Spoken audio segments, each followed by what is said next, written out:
ആരാണ് നമ്മുടെ അടുത്ത caller? Hello hello, good evening ചേച്ചി. Good evening. എനിക്കും സുഖമായിട്ടിരിക്കുന്നോ? മനസ്സിലായി ആരാണെന്ന്? സുഖമായിട്ടിരിക്കുന്നോ?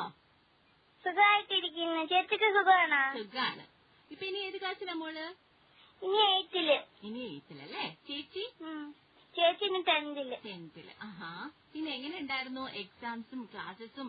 പിന്നെ വെക്കേഷൻ സ്റ്റാർട്ട് ചെയ്തിട്ട് എങ്ങനെയുണ്ട്? വല്ല ക്യാമ്പിന് ഒക്കെ പോകുന്നു? ലൈബ്രറിയിലൊക്കെ പോയി ഒരു ബുക്ക് വായിച്ചു തീർത്ത് രണ്ടാമത്തെ ബുക്ക് തുടങ്ങി. പിന്നെ ഫിലിം അവിടെ ലൈബ്രറിയിലുണ്ട്.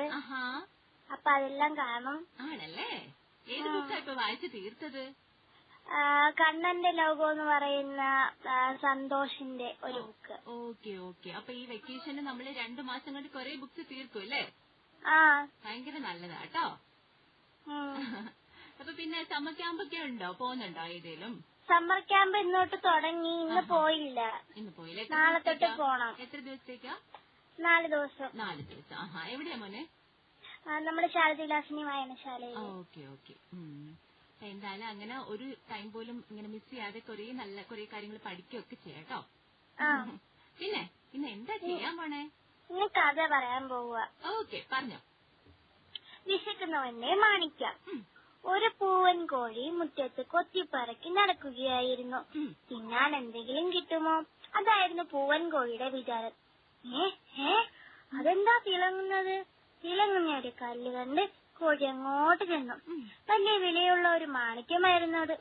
പൂവൻ കോഴി അതിൽ 1-2 തവണ കൊത്തി നോക്കി. കൊക്കരക്കോ, ഇത് തിന്നാനൊന്നും കൊള്ളില്ല. കോഴി മാണിക്യം ഉപേക്ഷ വീണ്ടും കരികൾക്കിടയിൽ ചിക്കാൻ തുടങ്ങി.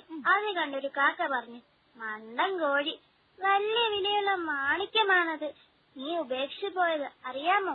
അപ്പോൾ കോഴി പറഞ്ഞു, ആയിരിക്കാം, അതുകൊണ്ടെന്ത്? വിശന്നു പൊരിയുന്ന എനിക്ക് വേണ്ടത് ആഹാരമാണ്. വിശക്കുന്നതിന്റെ മുന്നിൽ ഭക്ഷണത്തിനാണ് ഏറ്റവും വില. മനുഷ്യർക്ക് വിലപ്പെട്ട ആ കല്ലുകൊണ്ട് എനിക്ക് എന്ത് ഗുണം? കരിയിലക്കിടയിൽ ചിക്കി ചിക്കി ഒരു മണ്ണിരയെ പിന്തുടർന്ന് കോഴി തൃപ്തനായി നടന്നു പോയി. അപ്പൊ ഇതിന്റെ ഗുണപാഠം എന്താ കൂട്ടുകാരെ? വിശക്കുന്നതിന്റെ മുന്നിൽ ആഹാരമാണ് വലുത്, അല്ലാതെ പണവോ സമർത്ഥനായോ വേറൊന്നുമല്ല. Thank you. സൂപ്പർ കഥയാണ് കേട്ടോ. നല്ല ഗുണപാഠമുള്ള കഥ. താങ്ക് യു ചേച്ചി. ഓക്കെ ചക്കര. അപ്പോ happy Vishu. Thank you. Okay.